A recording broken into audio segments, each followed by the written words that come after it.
जय श्री राम दोस्तों। रावण इतना शक्तिशाली था, फिर भी माता सीता के हाथ में एक घास के तिनके को देखकर क्यों डर जाता था।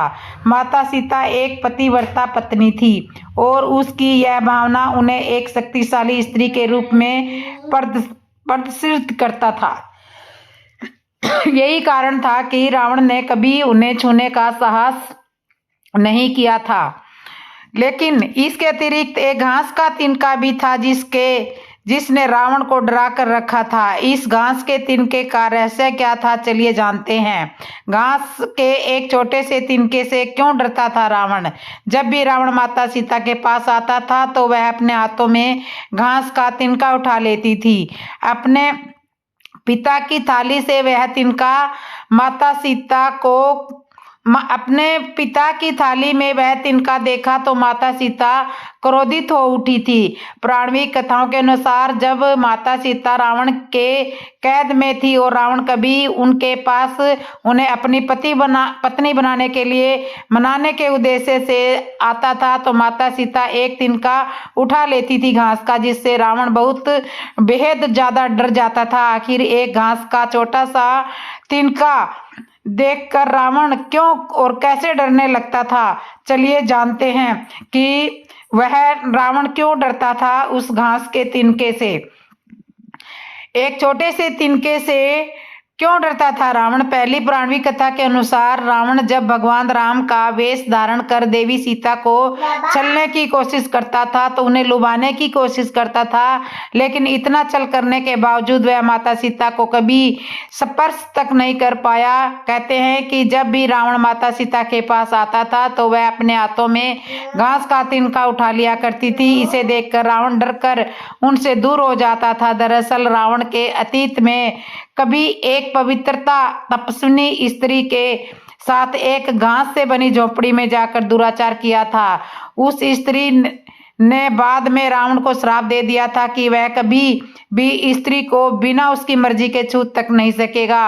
अगर उसने जबरदस्ती पास आने की कोशिश की तो वह भस्म हो जाएगा। यही वजह थी कि माता सीता के हाथ में घास का तिनका देखकर भयभीत हो जाता था और उसके समीप नहीं जाता था। क्या एक दूसरी कथा के अनुसार एक बार राजा दशरथ और बाकी लोगों को माता सीता विवाह के बाद पहली बार मिष्ठान खिला रही थी। उस दौरान अचानक से एक तिनका राजा दशरथ की थाली में आ गिरा। अपने पिता की थाली में वह तिनका देखा तो माता सीता क्रोधित हो उठी और उसने इस उत्कर्णता के साथ उस तिनको को घुरा कि वह बुरी तरह से राख हो गया। माता सीता को ऐसे करते देख राजा दशरथ ने उन्हें देख लिया था और भोजन के बाद उन्होंने माता सीता को अपने कक्ष में बुलाया और उन्हें बताया कि उनका क्रोध प्रचंड होकर कितनों को नुकसान पहुंचा सकता है। इस घटना के बाद राजा दशरथ ने माता सीता से कभी भी शत्रु को क्रोधी दृष्टि से न देखने का वचन दिया था। राजा दशरथ को दिए वचन के कारण ही माता सीता खुद को नियंत्रण में रखने के लिए घास के तिनके को देखती थी, रावण को नहीं। अगर वह रावण को देखती तो वह वहीं पर भस्म हो जाता और रावण भी माता सीता के इस क्रोध को महसूस कर पाता था। तो इस तरह से जब रावण जब भी आता था तो माता सीता घास का तिनका उठा लिया करती थी। जब श्री राम जी 14 वर्ष के लिए वनवास में गए तो खाने में क्या खाते थे। श्री राम जी वनवास के दौरान उनके भोजन के बारे में रामायण में कई विवरण दिए गए हैं। इन विवरणों से पता चलता है कि मुख्य रूप से जंगलों में पाए जाने वाले खाद्य पदार्थों का वो सेवन करते थे, जिनमें शामिल थे फल, आम, केला, नारियल, कटहल, गन्ना, लहसुन, प्याज, गाजर, आलू, गोभी, शकरकंदी, अरबी, मूली, मटर, चावल, जौ, गेहूं, मांस, कभी कभी शिकार के वन्य प्राणियों का मांस भी खा लिया करते थे। वैसे तो नहीं सुना है कि खाते थे, लेकिन यहाँ पे लिखा हुआ है राम, लक्ष्मण और सीता अक्सर जंगलों में भटकते हुए अन्य खाद्य पदार्थों को इकट्ठा करते थे। वे कभी कभी स्थानीय लोगों से भी भोजन प्राप्त करते थे। राम वनवास में भी सात्विक भोजन का सेवन करते थे। वे मांस का सेवन केवल अत्यंत आवश्यकता के समय ही करते थे। वे आमतौर पर फल, सब्जियां और जड़ें खाते थे। राम के वनवास के दौरान उनके भोजन की एक दिलचस्प कहानी है। एक बार राम और लक्ष्मण जंगल में भटक रहे थे। वे भूखे थे और उनके पास कोई भोजन नहीं था। अचानक उन्हें एक ऋषि का आश्रम दिखाई दिया। ऋषि ने उन्हें भोजन दिया। राम ने ऋषि को बताया कि वे वनवास में है। ऋषि ने उन्हें आशीर्वाद दिया और कहा कि वे जल्द ही अपने राज्य को वापस पा लेंगे। राम के वनवास के दौरान भोजन ने उन्हें कई कठिनाइयों का सामना करने में मदद की। वह भोजन उन्हें स्वस्थ रहने और अपने लक्ष्य को प्राप्त करने के लिए आवश्यक ऊर्जा भी प्रदान करता था।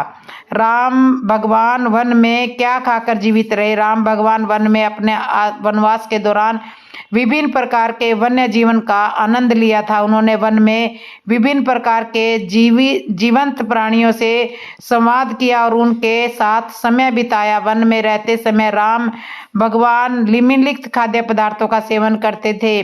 श्री राम भगवान वन में विभिन्न प्रकार के फलों का सेवन करते थे। आम, जामुन, ये सब चीजें खाते थे और शहद वगैरह भी खाते थे। राम वन में बहुत से स्वास्थ्यवर्धक चीजें ही खाते थे। उस वन का नाम क्या था जहाँ श्री राम ने 14 वर्ष तक वनवास काटा था? श्री राम को 14 वर्ष का वनवास हुआ। इस वनवास काल में श्री राम ने कई ऋषि मुनियों से शिक्षा और विद्या ग्रहण की थी, तपस्या की और भारत के आदिवासी, वनवासी और तमाम तरह के भारतीय समाज को संगठित कर उन्हें धर्म के मार्ग पर चलाया। संपूर्ण भारत को उन्होंने एक ही विचारधारा के सूत्र में बांधा। लेकिन इस दौरान उनके साथ कुछ ऐसे घटा जिसके उनके जीवन को ही पलट कर रख दिया। रामायण में उल्लेख और अनेक अनुसंधानकर्ताओं के अनुसार जब भगवान राम को वनवास हुआ तब उन्होंने अपनी यात्रा अयोध्या से आरंभ करते हुए रामेश्वर और उसके बाद श्रीलंका में समाप्त की। इस दौरान उनके साथ जो भी घटा उसमें 200 से अधिक घटना स्थानों की पहचान की गई है। जाने माने इतिहासकार और पुरातत्व शास्त्री राम अवतार ने श्री राम और सीता के जीवन की घटनाओं से जुड़े ऐसे 200 से भी अधिक स्थानों का पता लगाया है जहां आज भी समर्थक स्थल विद्वान है, जहां श्री राम और सीता रुके रहे। वहां के स्मारक चिन्हों, गुफाओं आदि स्थानों के समय समय काल की जांच पड़ताल वैज्ञानिकों के द्वारा की जा रही है। उनका पहला पड़ाव था केवट पर संग्राम को। जब वनवास हुआ तो वाल्मीकि रामायण और शोधकर्ताओं के अनुसार वे सबसे पहले तमसा नदी पर पहुंचे जो अयोध्या से 20 किलोमीटर दूरी पर है। इसके बाद उन्होंने गोमती नदी पार की और प्रयागराज इलाहाबाद से 20-22 किलोमीटर दूर वे श्रृंगवेरपुर पहुंचे जो निषाद राजगुह का राज्य था। वहीं पर गंगा के तट पर उन्होंने केवट से गंगा पार कराने के लिए कहा था। इलाहाबाद से 22 किलोमीटर पश्चिम की ओर सिंगरौर नामक स्थान है। वही प्राचीन समय में सिंगवेरपुर नाम से परिजात था। रामायण में इस नगर का उल्लेख आता है। यह नगर गंगा घाटी के तट पर स्थित है। महाभारत में इसे तीर्थ स्थान कहा जाता है। कुरई इलाहाबाद से ही कुरई नामक एक स्थान है जो सिंगरौर के निकट गंगा नदी के तट पर स्थित है। गंगा के उस पार सिंगरौर को इस पार कुरई। सिंगरौर में गंगा पार करने के पश्चात श्री राम इसी स्थान पर उतरे थे। दूसरा पड़ाव चित्रकूट के घाट था। कुरई से चलकर श्री रामचंद्र अपने भाई लक्ष्मण और पत्नी सहित प्रयाग में पहुंचे थे। प्रयाग को वर्तमान में इलाहाबाद कहा जाता है। वहां गंगा यमुना का संगम होता है। हिंदुओं का यह सबसे बड़ा तीर्थ स्थान है। प्रभु श्री राम ने संगम के समीप यमुना नदी को पार किया और फिर पहुंच गए चित्रकूट। वहां स्थित स्मारकों में शामिल वाल्मीकि आश्रम, भरत कूप इत्यादि है। और आदित्य सीधा पड़ाव सतना जिले के बीर सिंहपुर क्षेत्र स्थित सिंधा पड़ाव। यहाँ पर भगवान श्री राम ने निशाचरों का नाश करने वाली पहली बार प्रतिज्ञा की थी। वह स्थान है जहाँ चित्रकूट वह स्थान है जहां राम को मनाने के लिए भरत अपनी सेना के साथ पहुंचते हैं। तब जब दशरथ का देहांत हो जाता है, भरत यहां से राम की चरण पादुका ले जाकर उनकी चरण पादुका रखकर राज्य करते हैं। तीसरा पड़ाव उनका अत्रि ऋषि का आश्रम था। चित्रकूट के पास ही अत्रि ऋषि का आश्रम था। महर्षि अत्रि चित्रकूट के तपोवन में रहा करते थे, जहां श्री राम ने कुछ वक्त बिताया था। अत्रि ऋषि ऋषिवेद के पंचम मंडल के दृष्टांत है। अत्रि ऋषि की पत्नी का नाम अनसुईया, जो दक्ष प्रजापति की 24 कन्याओं में से एक थी। चित्रकूट की मंदाकिनी, गुप्त, गोदावरी, छोटी पहाड़ियां, कंदराओं आदि से निकलकर भगवान राम पहुंच गए थे घने जंगलों में। चौथा पड़ाव था दंडकारण्य वन। अत्रि ऋषि के आश्रम में कुछ दिन रुकने के बाद श्री राम ने मध्य प्रदेश और छत्तीसगढ़ के जंगलों को अपना आश्रय स्थल बनाया। यह जंगल क्षेत्र था दंडकारण्य। अत्रि ऋषि आश्रम से दंडकारण्य आरंभ हो जाता है। छत्तीसगढ़ के कुछ हिस्सों पर राम के नाना और कुछ पर बाणासुर का राजा था। यहाँ के नदियों, पहाड़ों, सरोवरों और गुफाओं में राम के रहने के सबूतों की भरमार है। यहीं पर राम ने अपना वनवास काटा था। दंडक राक्षस के कारण इसका नाम दंडकारण्य पड़ा। यह क्षेत्र आजकल दंतेवाड़ा के नाम से जाना जाता है। यहाँ वर्तमान में गौड़ जाति निवास किया करती थी तथा समूचा दंडकारण्य अब नक्सलवाद की चपेट में है। इसी दंडकारण्य का ही हिस्सा है आंध्र प्रदेश का एक शहर जो गोदावरी नदी के तट पर बसा हुआ है। यहाँ पर इस शहर में श्री रामचंद्र जी के नाम से यह मंदिर प्रसिद्ध है। यह मंदिर भद्रगिरी पर्वत पर है। कहा जाता है कि श्री राम ने अपने वनवास काल के दौरान कुछ दिन इस भद्रगिरी पर्वत पर ही निवास स्थान करके अपने दिन बिताए थे। भगवान राम को किस कारण से 14 वर्ष का वनवास हुआ था? रामायण के मुताबिक भगवान राम को 14 वर्ष का वनवास माता कैकेयी ने मांगा था। इसके पीछे कई वजह बताई जाती है। कैकेयी को पता चल गया था कि राजा दशरथ ने उनके कुल गुरु मुनि वशिष्ठ जी से सलाह लेकर राम को राजा बनाने का फैसला किया है। त्रेता युग में राजकीय नियमों के मुताबिक अगर कोई राजा 14 वर्ष के लिए राज सिंहासन छोड़ देता है तो उसे दोबारा राजगद्दी का सुख नहीं मिलता। कैकेयी ने मंथरा की बातों में आकर राजा दशरथ से वनवास मांगा था। मंथरा का कहना था कि अगर राम 14 वर्ष तक वन में रहेंगे तो राजपाट की ओर से उनका मोह हट जाएगा। कैकेयी ने यह समझाया था कि व्यक्ति युवावस्था में अपनी 5 इंद्रियां, 5 कर्मेंद्रियां और मन, बुद्धि, चित्त और अहंकार को बस में रखेगा, तभी वह अपने अंदर का घमंड खोएगा और रावण को मार पाएगा। कैकेयी की जिद की वजह से राम को वनवास जाना पड़ा था। राजा दशरथ वचनबद्ध थे, इसलिए उन्होंने दोनों वचन उनको मानने पड़े थे। तो परम पूज्य श्री राम जी वनवास के दौरान उन्होंने एक दलित महिला माता सबरी को जूठे बेर को भी खाया था। भगवान राम को किस कारण से 14 वर्ष का वनवास हुआ था? राम कहते थे उनको वनवास हुआ ही नहीं, उनको पता ही नहीं था कि माता कैकेयी क्या वरदान मांगेगी। भगवान राम एक आदर्श स्थापित करने आए थे। अधर्म बढ़ता जा रहा था, लोग धार्मिक क्रियाओं से दूर जा रहे थे, अतः सबको पुण्य स्थापित करना जरूरी था। बहुत सारे कार्य बाकी थे जिनके लिए भ्रमण करने की आवश्यकता थी। अलग अलग लोगों से मिलकर अलग अलग कार्य होने थे। इसके लिए भगवान राम ने वन के लिए प्रस्थान किया था। घटनाओं की एक श्रृंखला बनी जिसके अंत में रावण से भेंट हुई। भगवान सबके मन की समझते हैं, जो होने वाला है वो जानते हैं, जो कोई सोच रहा है वो भी जानते हैं, जो भविष्य में आगे होगा वो भी जानते हैं। राम भगवान ऐसे ही पैदा नहीं हुए थे। रावण को मारने के लिए संतों, महात्माओं, देवताओं द्वारा प्रार्थना किए जाने के बाद धरती पे आए थे। भगवान राम की महिमा तो माँ सती, नारद जी भी न जान पाए थे, जो इस घोर कलयुग का इंसान कैसे जान पाएगा। एक और कारण था, दशरथ जी को श्राप मिला था कि वो पुत्र वियोग में प्राण त्याग देंगे। भगवान श्री राम को 14 वर्ष का वनवास ही क्यों मिला था। त्रेता युग में यह प्रशासनिक नियम था कि अगर कोई राजा 14 वर्ष के लिए अपना सिंहासन छोड़ देता है तो उसे राजा बनने का अधिकार नहीं रहता।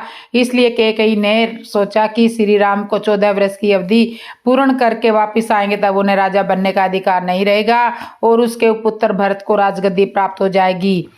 तो ज्योतिषी शास्त्र के अनुसार भगवान श्री राम को जब वनवास हुआ था उस समय भगवान राम के ग्रह गोचर में शनि की महादशा चल रही थी और उसके समाप्त होने में 14 वर्ष का ही समय बचा हुआ शेष था।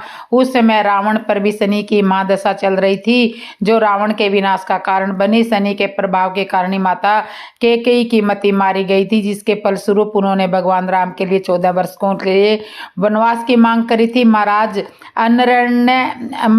अनरण्य ने रावण को श्राप दिया था कि मेरे वंश का राजकुमार तेरा वध करेगा। इस श्राप का समय पूर्ण होने में 14 वर्ष ही शेष थे। इसी श्राप के फलस्वरूप भगवान श्री राम के हाथों रावण का वध हुआ था।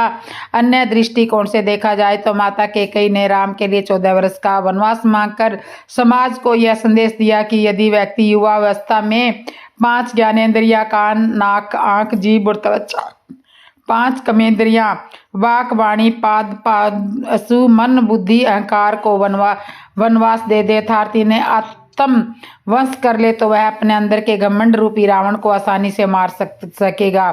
श्री राम जी को वनवास क्यों मिला। एक बार की बात है, देवासुर संग्राम चल रहा था। उस युद्ध में राजा दशरथ जी देवताओं की ओर से युद्ध करने गए थे। उनकी सबसे प्रिय रानी कैकेयी भी उनके साथ गई थी। वे भी उस समय महाराज दशरथ जी के साथ युद्ध में उपस्थित थी क्योंकि उन्हें भी युद्ध कला का अच्छा ज्ञान था और वे युद्ध के काफी दावपेच से परिचित थी। वे वीर थी। युद्ध के दौरान राजा दशरथ जी के रथ का धुरा टूट गया और रथ एकाएक एक तरफ लुढ़कने लगी। तब बहुत ही फुर्ती से महारानी कैकेयी ने अपने हाथ की कलाई के बल पर रथ को गिरने से रोक लिया था। राजा दशरथ की महारानी के इस वीरता पूर्वक किए गए सहयोग से प्रभावित होकर उन्हें रोकने मनपसंद 2 वरदान मांगने की इच्छा कह दी। महारानी कैकेयी ने कहा, महाराज जो आपका है वही मेरा है, जो इसमें मुझे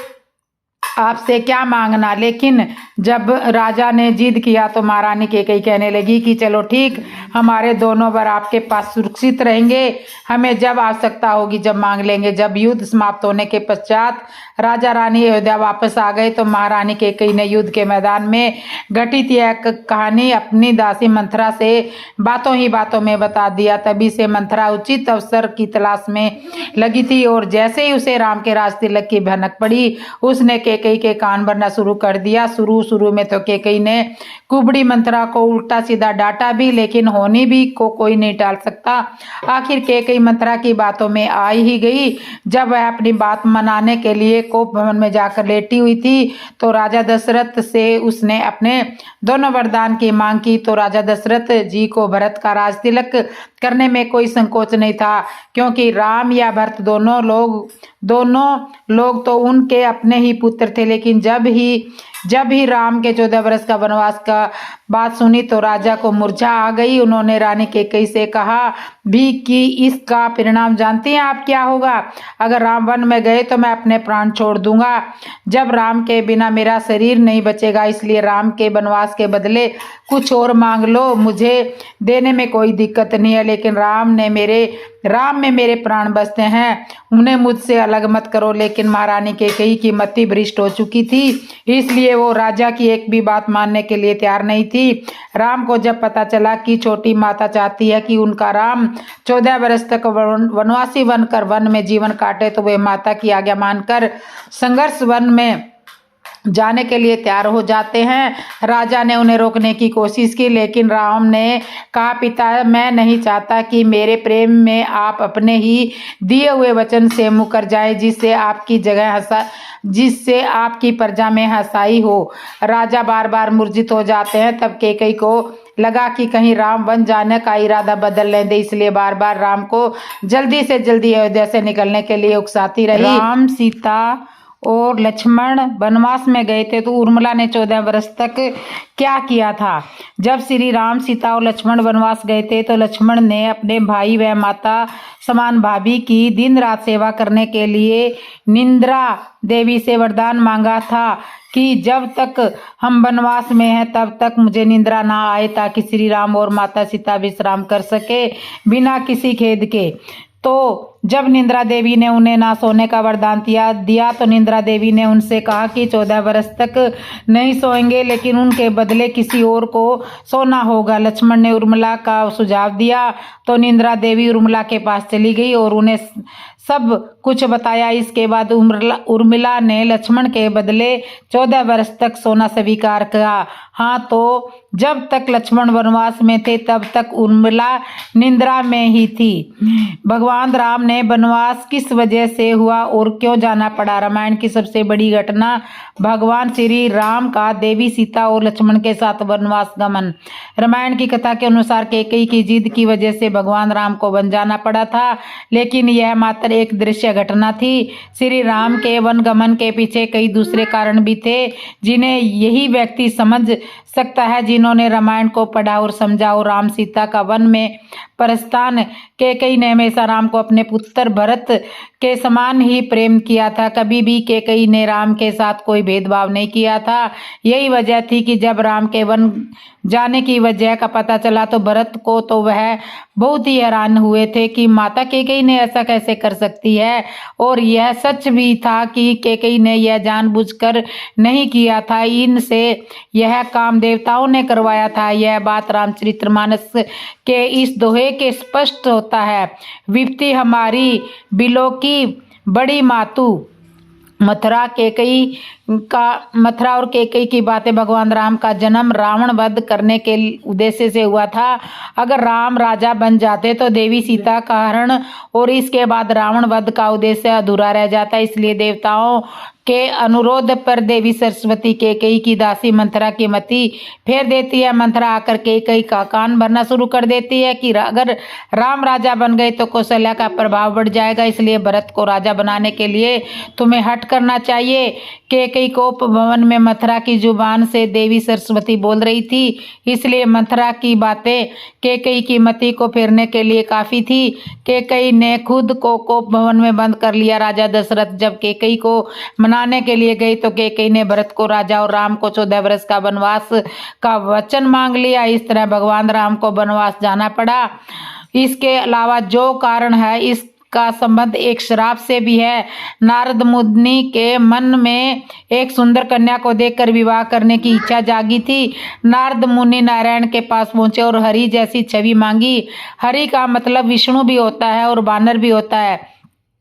भगवान ने नारद को वानर मुख तो दे दिया। इस कारण से नारद मुनि का विवाह नहीं हो पाया। क्रोधित होकर नारद मुनि ने भगवान विष्णु को श्राप दिया कि आपको देवी लक्ष्मी का वियोग सहना पड़ेगा और वानर की सहायता से ही आपका पुण्य मिलन होगा। इस श्राप के कारण राम सीता का वियोग होना था, इसलिए श्री राम को वनवास जाना पड़ा था। 5वां और सबसे बड़ा कारण भगवान श्री राम है। समय भगवान श्री राम है। तुलसीदास जी ने रामचरितमानस में लिखा है कि होई सोई जो राम रची राखा, यानी भगवान राम की इच्छा के बिना कुछ भी नहीं हो सकता। भगवान राम समय ही अपनी लीला को पूरा करने के लिए वन जाना चाहते थे, क्योंकि वन में उन्हें हनुमान से मिलना था, सबरी का उद्धार करना था, धरती पर धर्म और मर्यादा की सीख देनी थी। इसलिए जन्म से पहले ही राम यह तय कर चुके थे कि उन्हें वन जाना है और पृथ्वी से पाप का भार कम करना है। क्या आपको पता है भगवान राम को 14 वर्ष का वनवासी क्यों मिला था? ये तो मैंने आपको पहले बता ही दिया था कि भगवान राम को 14 वर्ष का वनवास क्यों मिला था। वैसे तो सर्व प्रचलित है कि एक बार राजा दशरथ समर भूमि में युद्ध कर रहे थे, तभी उनके रथ के पहिए की दूरी निकली और कैकेयी उस दूरी को अपनी उंगली से रोक लिया था। तो राजा दशरथ ने 2 वरदान देने के लिए कहा था। कैकेयी ने उन 2 वरदानों का फायदा उठाकर ही श्री राम को वनवास में भेजा था। वनवास के दौरान कैसा भोजन करते थे प्रभु श्री राम जी? हिंदू धर्म मानने वाले लोगों के आस्था के प्रतीक है प्रभु श्री राम। हर साल रामनवमी की बड़ी संख्या में लोग राम भगवान की पूजा करते हैं। पूरे 9 दिन तक धूमधाम से रामनवमी का त्यौहार मनाया जाता है। इस दौरान लोग भगवान को उनके मनपसंद भोग प्रसाद चढ़ाते हैं। चैत्र नवरात्रों में उपवास रखने वाले भक्त इस दिन बिना प्याज और लहसुन का बना सात्विक भोजन कर अपना व्रत खोलते हैं। खाने में रामनवमी पर पूरी, सूजी का हलवा और काले चने बनाए जाते हैं। वहीं पर लोगों के मन में यह सवाल भी उठता है कि वनवास के दौरान प्रभु श्री राम, लक्ष्मण और सीता क्या खाते थे? इस सवाल का जवाब देने से पहले हम आपको यह बता देते कि भगवान राम की पूजा में सफ़ेद मिठाई और सफ़ेद फल चढ़ाए जाते हैं।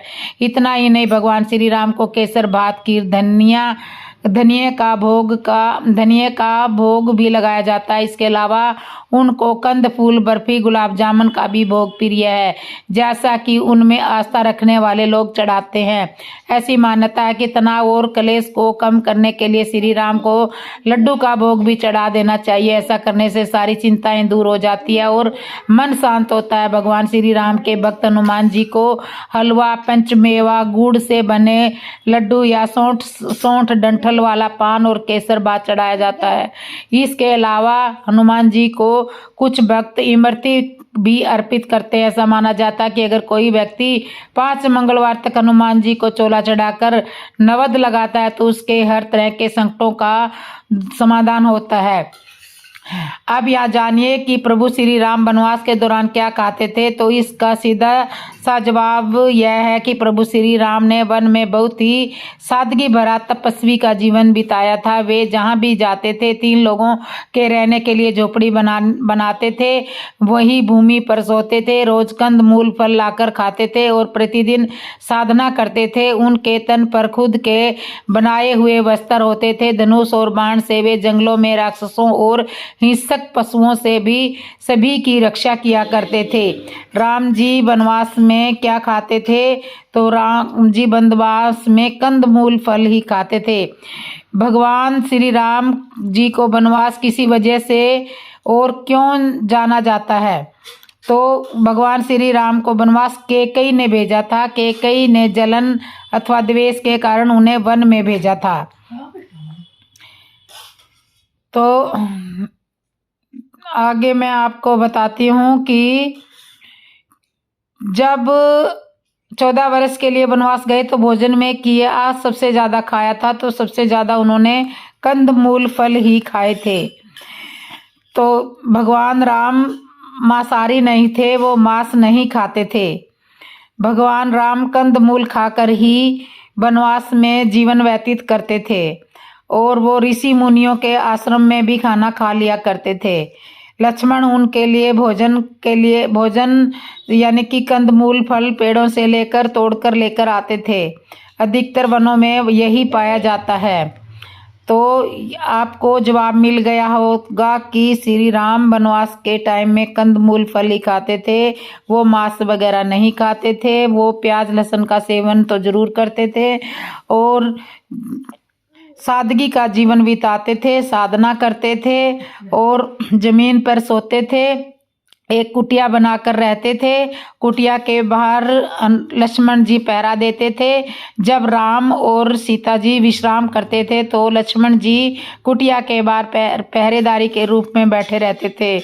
और तो इस तरह से उनका 14 साल का जीवन बीता था। उन्होंने जीवन काल में 14 साल के वनवास काल में राक्षसों का वध किया था और अच्छी अच्छी ज्ञानवर्धक बातें लोगों को सिखाई थी, कैसे जीवन जिया जाता है। तो ये बातें श्री राम जी ने समाज में फैलाई थी और ऋषियों के आश्रम को और ऋषियों के यज्ञ को राक्षसों से बचाया था।